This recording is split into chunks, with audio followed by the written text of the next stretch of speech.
Hello and welcome to the other half of the Mk2 Polo Breadvan 1.0 radiator and thermostat video, which is now turned into a coolant flange as well video.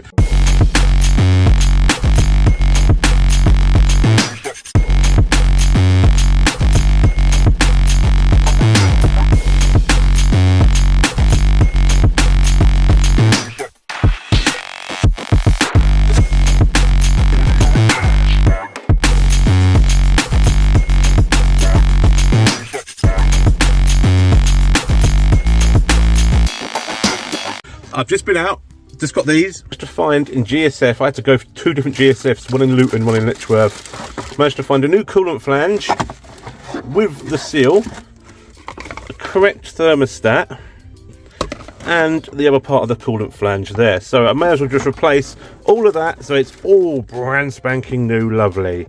So there we have it. Okay, here we have the old one, which had that captive nut in there that was just spinning. Here's the old thermostat looking rusty as hell, and here's the old flange that got butchered.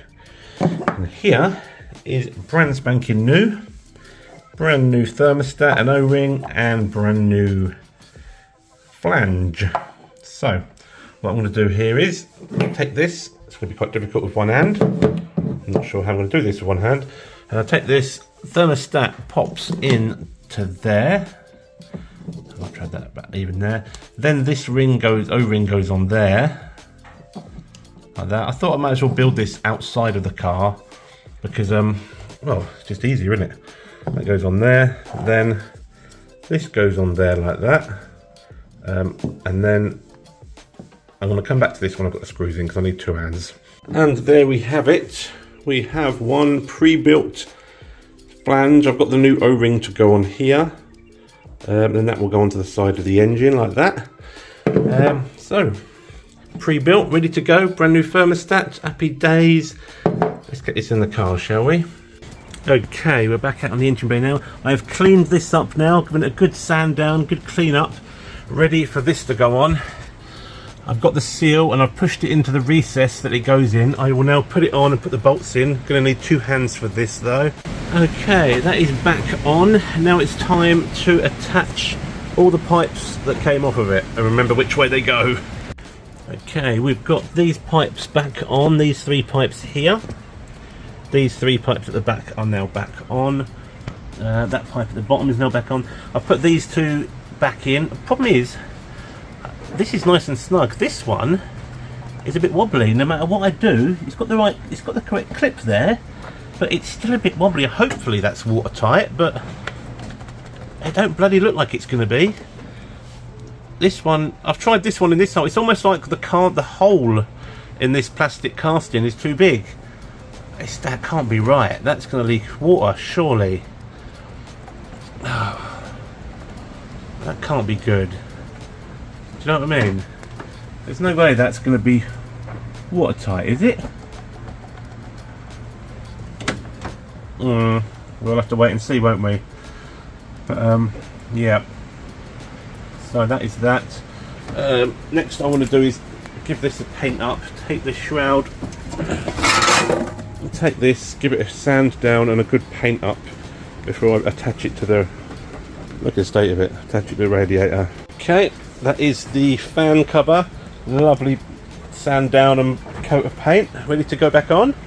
Okay, here's one thing I do want to do, this expansion tank, look at the state of it in there. Look at that, that's manky as hell. So I've got myself shiny. I like to see how clean my coolant is.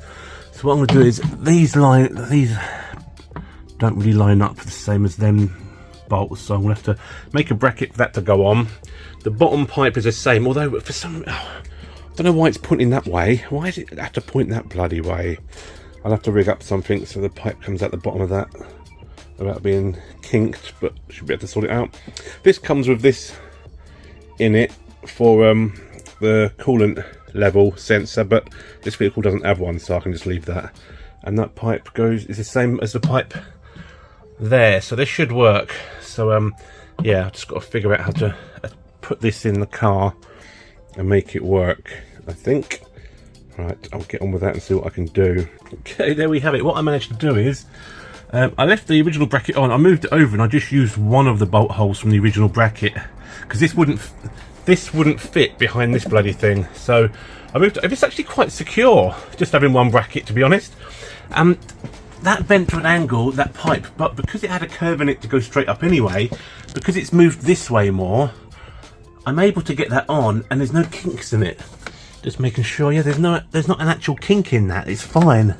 So, it works. We got it in. Pipe works. All I've got to do is get a piece of pipe from there to the radiator. Happy days. I think I am definitely going to make another bracket for that though, because when I put water in here and there's weight in it, not sure if that one is not just going to bend down. I think, yeah, I need another bracket here. I'll just get an L bracket, straight drill hole on there, straight on. Job's a good one. But for now, happy days. Bit of an upgrade that. Okay, the Dizzy is back on. Sorry, the distributor is back on, and thanks to my lovely paint marks, it's spot on where it was when I took it off. This is all plugged back in. This is all back on. That's all neat and tidy. Okay, next job is to put on the fan shroud onto the new radiator. Put this temperature sensor that came out of the old radiator into the new radiator. And then get the radiator in. Okay, freshly painted fan housing is now bolted to the radiator. Just going to put this plug in. Okay people, we now have a radiator all back in, all plumbed in. Everything is good to go apart from one pipe from here, from there to there, and a cap for that, which I think I've got one somewhere. But radiator is in. All I've got to do now is fill it with coolant and bleed it. We've been to the shop, got me some blue coolant, another bottle down there, got some water, got me a proper blue coolant cap, make sure that's the right one. Happy days. Right, the problem is though, it's howling a hooligan at the minute. I don't know if you can see my roof flapping around, but right, let's start putting. I'm just going to pour the coolant in and then pour the water in. This takes like 5.6 litres of water, I think. So I've got 3 litres of water there, 2 litres of coolant. Let's get this in, start the engine up and let it cycle. For God's sake, I knew it was going to do that. See that thing I told you about that was loose? I knew it. For God's sake. Ah, pain in the arse. Knew that was the problem with that. It wasn't going to seal properly. Faulty part. Don't tell me I've got to change the whole freaking flange again. There must be something I can do. For God's sake. Okay, this is completely my cock up. I left the O-ring that was supposed to be on there in the other flange. Let's just put this back together properly now, shall we? Okay, yeah, that was completely my cock up. Forgot to put the I didn't realise that the O-ring had come off and it was stuck inside the old flange. Problem solved. Let's make sure the heating is switched on to hot. Don't need that one, whatever. Let's make sure the heating's switched on to hot. And start this sucker up, shall we?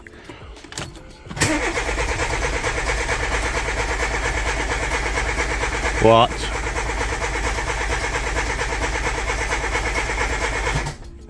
Why is it not starting? Oh, for God's sake. Come on.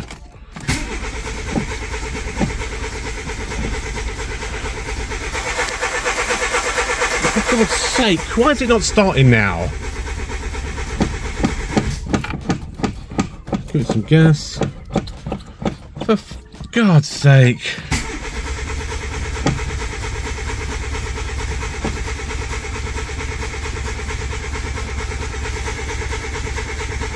What the hell? Oh. I've just remembered something. I've just remembered something. My bad. Where is it? I've just remembered something. Where has it gone? It's here somewhere. There it is. Yeah, my bad. I'm just going to plug that into there. Let's try that again. Watch the start now. Oops! It'll be a bit lumpy. Right, let's let it cycle through.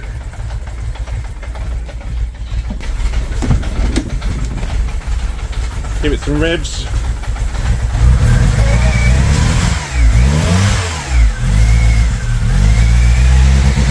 You know what, ever since I changed that carb flange, it's running lumpy as hell. I think the person that had it before me set the carb up, right, I think they set the carb up to run rich because they didn't know that they had a split in their carb flange, letting air in, so now it doesn't run properly, so the carb's got to be set up again, I think. Pain in the arse. Come on, mate, stop being so lumpy.